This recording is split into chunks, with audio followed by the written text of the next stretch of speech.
Created by Jendi Tartakovsky, Dexter's Laboratory premiered on Cartoon Network in the late 90s and came to be an intriguing, witty comedy show that was packed with elements of fantasy and sci-fi. It is one of those shows that has shaped most of our childhoods and introduced us to many intriguing characters that captivated our attention with their wit and personality. Dexter's Laboratory also had a wide range of peculiar villains, and today we shall explore these maniacal but funny characters and tell you all about them. Before we go into our explanation, we have a very small request. If you like our content, please support us by subscribing to our channel.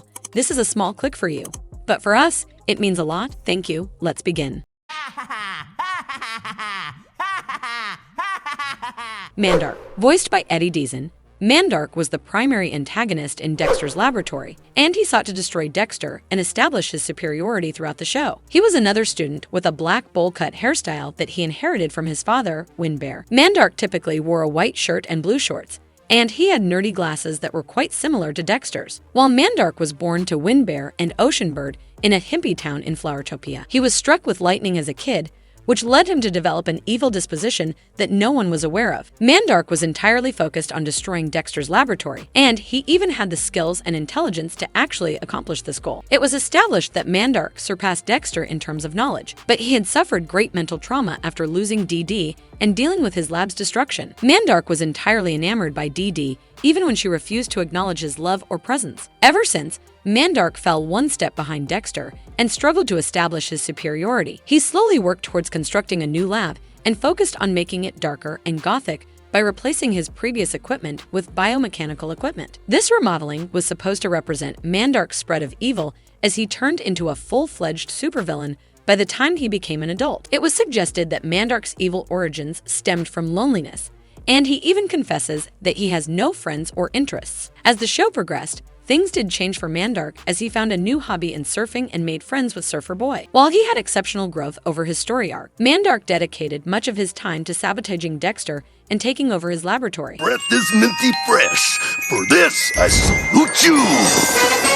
Rasor. Appearing in an episode titled Dial M for Monkey, Rasor was an intergalactic wrestler who traveled all across the galaxy in search of worthy opponents. He lived his entire life pursuing fighters, and his desire to prove himself and compete against other fighters took him on adventures to numerous planets. He would sometimes even threaten these fighters' planets to draw them out, and he sought opponents who were honest and honorable. He had quite an athletic build and was tall enough to tower over anybody and easily overpower them with his Herculean physique. He had teal skin and a wide range of purple clothes, and he was identified by a dark purple mask with a bright yellow R on it. He was created from the very essence of the cosmos as the spirit of competition and the embodiment of victory, and he later created the Shippodrome to travel from planet to planet. Rasor's thirst for victory remained unsatisfied as he continued to win effortlessly against any warrior, and he desired a good fight or at least decent competition. He strived to find a worthy warrior for eons, and he finally stumbled upon Earth. Rasor decided to summon all the Justice Friends,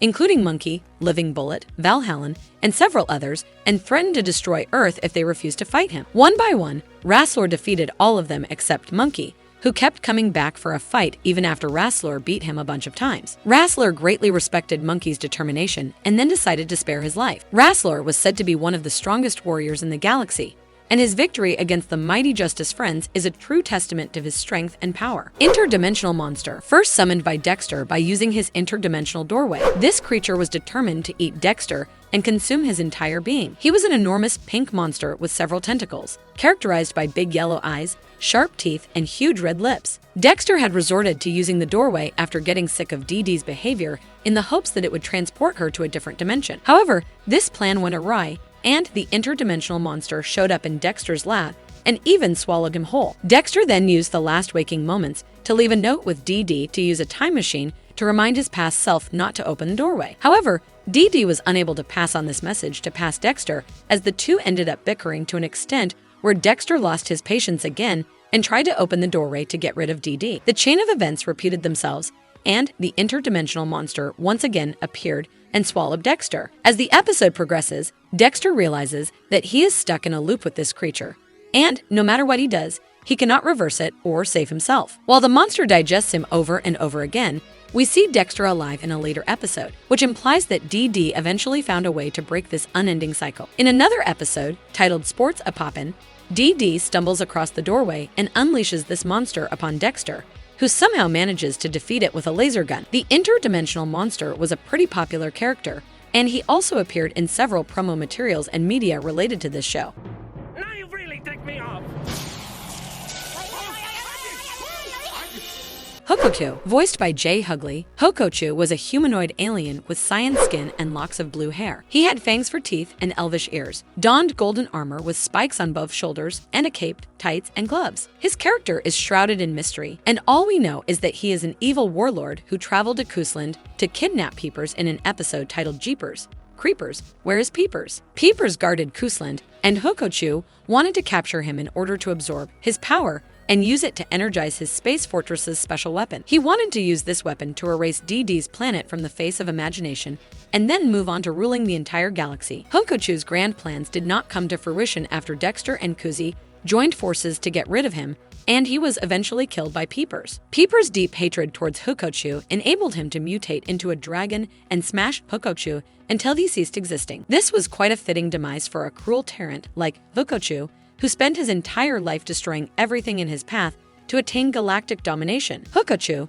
had the ability to perform electrokinesis, and he could create, shape, or manipulate electricity. He typically did this by using his hands to generate electricity that manifested in the form of red or blue beams capable of melting objects or shocking living beings. Simeon, appearing as the main antagonist in Dial M for Monkey. Simeon, this character is a mutated chimpanzee affiliated with NASA. Simeon was a galactic warlord voiced by Maurice LaMarche, and he was mutated due to gamma rays after an experimental NASA space capsule malfunctioned and exploded. While Simeon was supposed to be the first monkey in space, this accident led him to develop a human physique and gain intelligence and the ability to speak. He soon started training himself through meditation and developed the ability to create matter by just thinking about it. Simeon used these powers to create an entire world by using his imagination and form an army that would help him destroy the humans who caused him so much pain and suffering. After assembling this army, Simeon invaded Earth and tried to hire Monkey to join him. However, Monkey showed Simeon kindness and helped him realize that he could not destroy the entire human race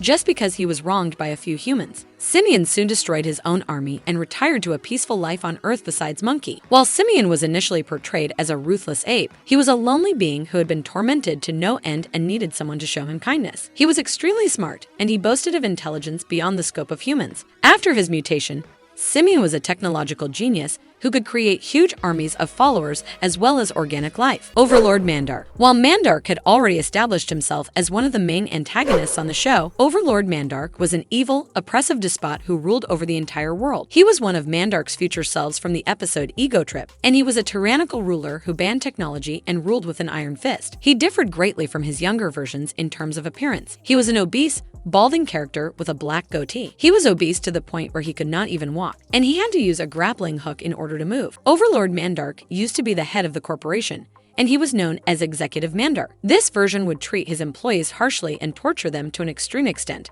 and he especially tortured Dexter's adult self. Dexter from the past showed up to restore his adult self's confidence and traveled to the future with him to show him how they had saved the world. However, the adult Dexter left his neuroatomic protocore exposed, and Executive Mandark stole it. He then changed this device's flow to negative and turned into an even more evil version of himself. While Executive Mandark was evil, Overlord Mandark was corrupted beyond redemption. He was greedy and insane, and the negative energies from the protocore affected the minds of the entire population to an extent where Overlord Mandark had no trouble ruling over them. He took control over the world's societies, technologies, and luxuries in no time and lived quite a comfortable life. He only fought against Action Dexter to ensure that he did not restore the population's minds, and he had an army of robots at hand to fight for him. When the time-traveling Dexters launched an attack, Overlord Mandark took the help of his past selves to defeat them, but he was eventually defeated when DD showed up and restored the protocore's energy flow. Bada Dextra, voiced by Frank Welker. Bada Dextra was a mutated monster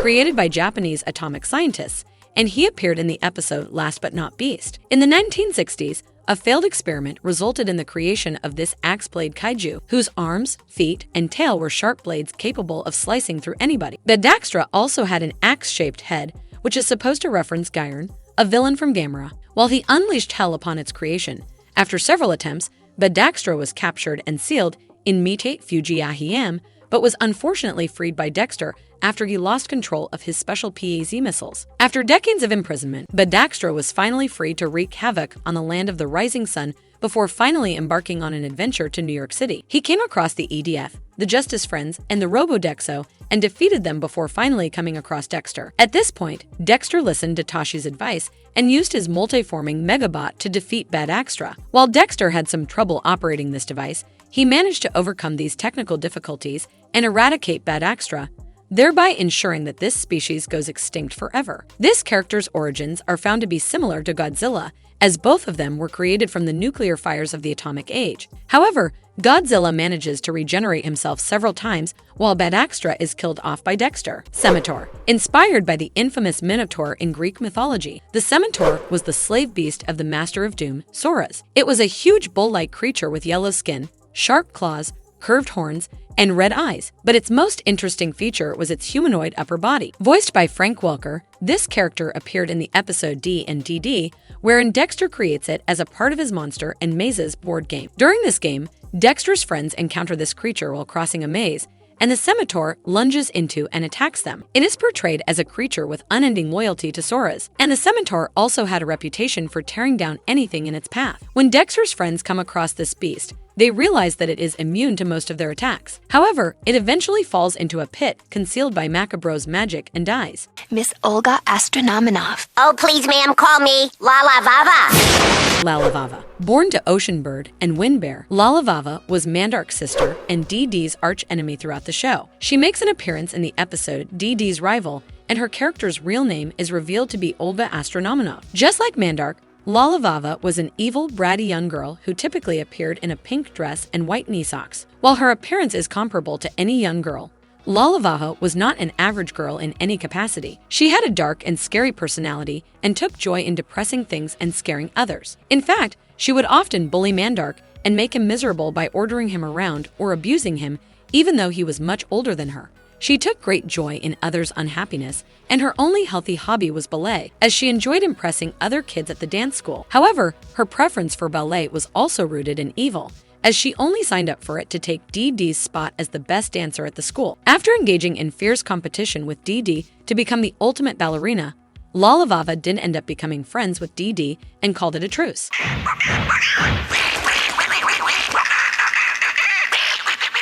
Quacker. First appearing in an episode titled Quacker the Fowl, this genetically enhanced duck was introduced as a part of Mandark's experiment on Ducky. While Mandark does not notice any changes in Ducky, the animal overhears his desire to destroy Dexter and assumes another secret identity as Quacker. While Ducky was a harmless pet, Quacker locates Dexter's lab and tries to destroy the place before Dexter's pet, Monkey, puts a stop to her actions. As the night passes, Quacker decides to head back to Mandark and again assumes the form of Ducky to evade any suspicion. The next day, Dexter and Mandark try to show off their pets, but both Monkey and Ducky turn out to be too worn out from the fighting to be able to showcase any tricks. Quacker later returns in an episode titled A Quacker Cartoon, wherein she tries to fight Monkey. The two end up in an intense face-off until Monkey punches her so hard that she lays an egg. At this point, Monkey realizes she is a female, and he falls in love with her and takes her on a date. Also known as Ducky, Quacker was a yellow duck with orange feet and a beak, and she donned a black suit whenever she assumed her alter identity. In this form, Quacker wore a green ring around her neck and green boots,